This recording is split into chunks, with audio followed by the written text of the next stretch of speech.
I'm Alessandro del Ninno. If I may, I try to bring the professional, academic, legal perspective, but I promise in a practical way. I am just a short presentation of myself. I am professor of artificial intelligence, machine learning and law here at Luis Guido Carli, the University of Rome. I'm speaking from Luis Guido Carli since this day I had an exam session underway and my students are thrilling outside. So I shall employ my 10 minutes to try to answer to some questions made by this workshop. And thanks to Fondazione Feltrinelli for the invitation and thanks to Stefano Guintarelli. I would like to start by answering one of these questions. What elements characterize the right to network access and digital rights in general? I think that we may list several key elements, starting from one key element, access to information, meaning the ability to provide, to receive and to seek information freely. Another key element is obviously freedom of expression, fundamental the data protection perspective, which means not privacy, but the right to control one's personal data. This is the core of the fundamental right as provided now. In few days it shall be the 5th anniversary of the GDPR.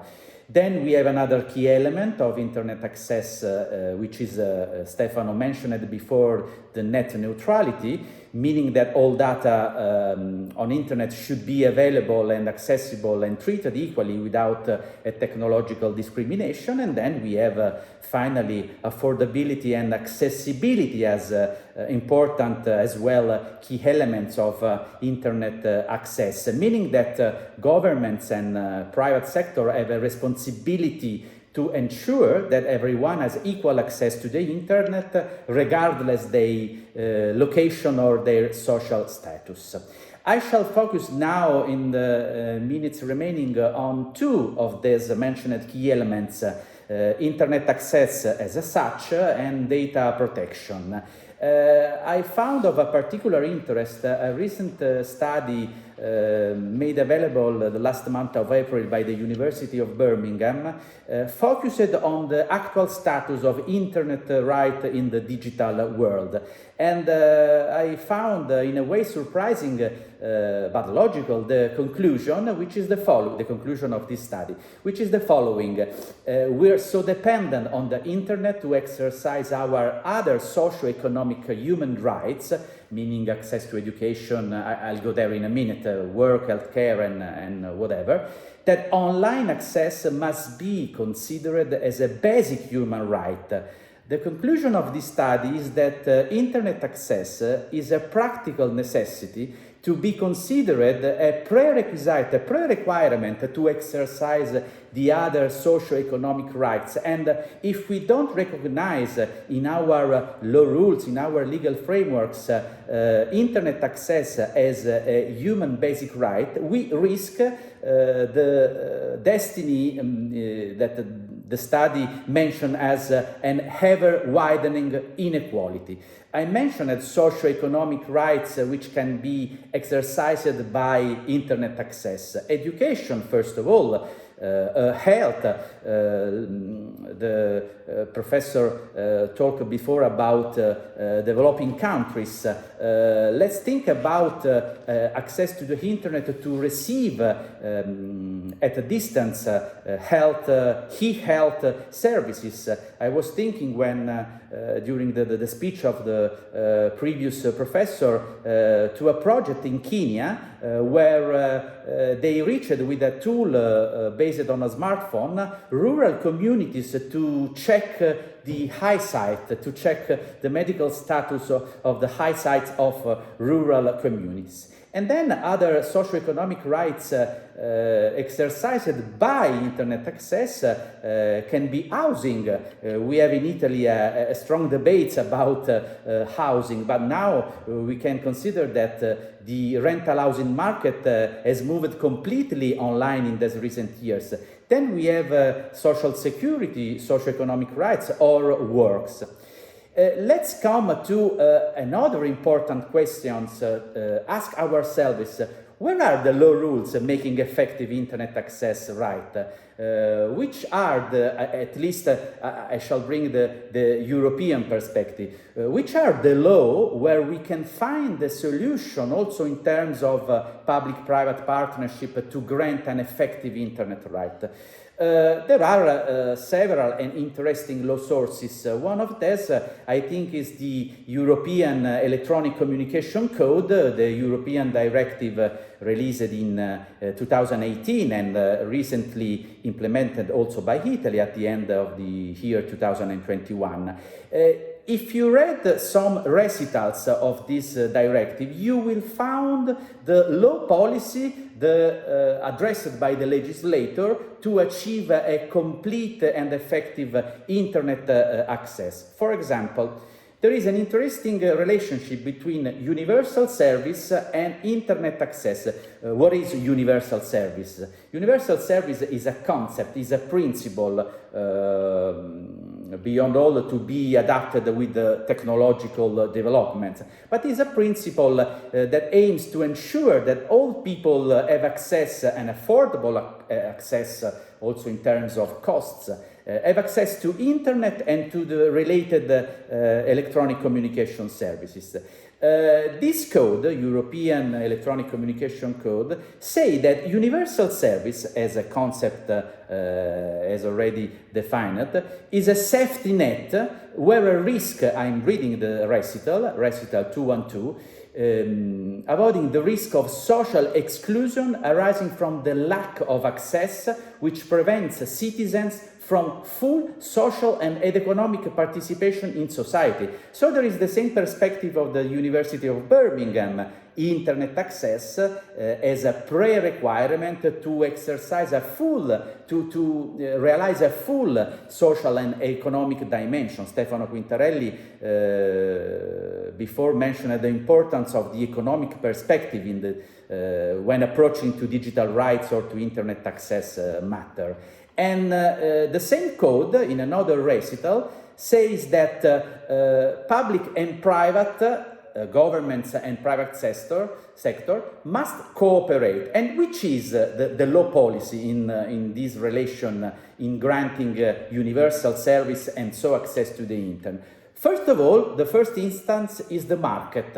The market, says the European legislator, has a leading role to play in ensuring availability of internet access. But then, where the market would never or would not deliver or would not work, then public intervenes by means of making available investment funds, specific policy to grant affordable internet access. And the interesting perspective in the solution, in the law solution provided by this code, is that in scenarios where it is shown that neither the market nor public intervention mechanism are likely to provide end users in certain areas with a connection capable of delivering adequate internet access, then there is the possibility for each member state to go beyond the competition rules, and each member state can be exceptionally, say the code, able to designate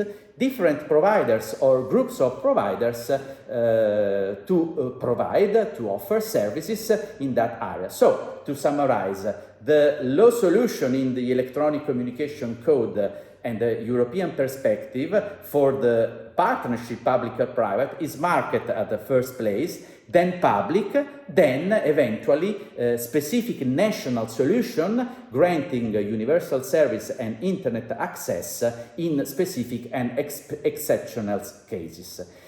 Coming to the conclusion and coming to the different perspective of the data protection, I think that GDPR in its opening, recital 1, by saying that the protection of natural persons in relation to the processing of personal data is a fundamental right, and by specifying that the processing of personal data should be designed to serve mankind, design the way of approaching also internet access, because it's clear internet access is access to data.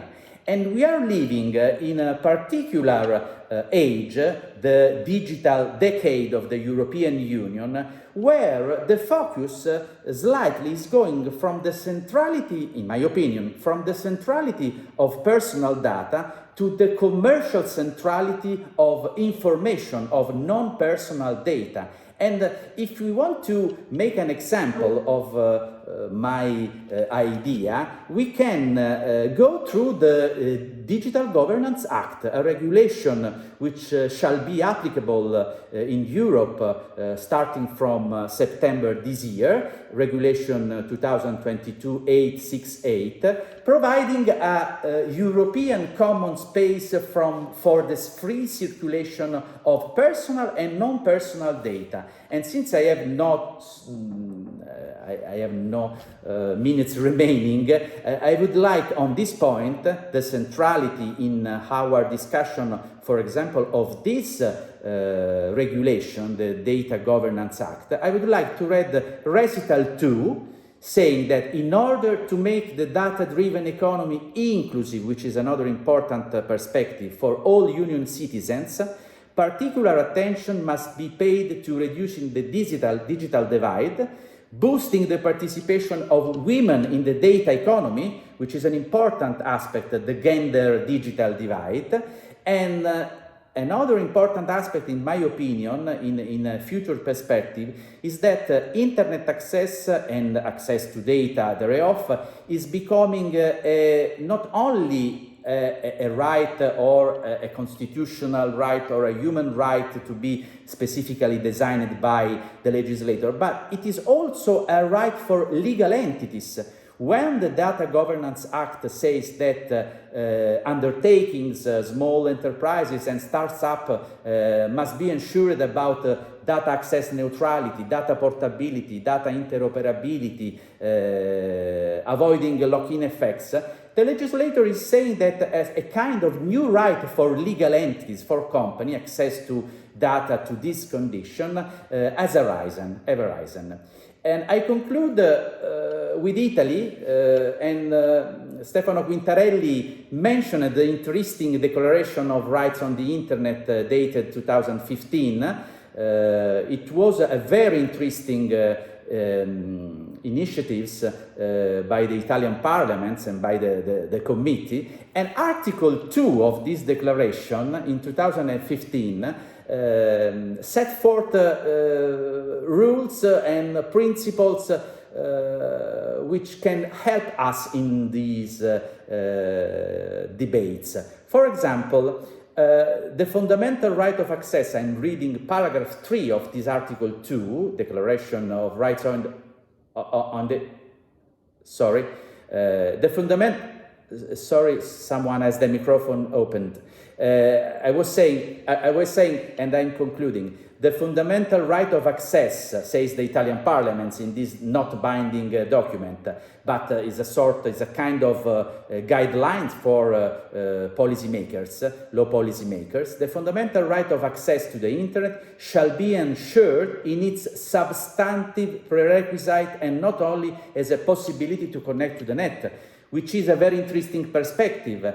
And internet access, paragraph 4, includes freedom of choice with regard to devices, operating systems, and application. And this paragraph 4, I think, anticipated the Digital Markets Act. Stefano Quintarelli mentioned it before, the DSA and the DMA. Let's think the importance of internet access in the new perspective of the regulation entered into force on May the 2nd, just 20 days ago, the Digital Markets Act, Regulation 1925-2022, regarding the so-called gatekeepers, the private guardians, the private keepers of the keys to access the digital markets. So this is the scenario we are facing, and I think that, and I conclude, the Italian initiative of 2015 was able to anticipate the current scenario which the European legislator regulates with the DMA. Thank you for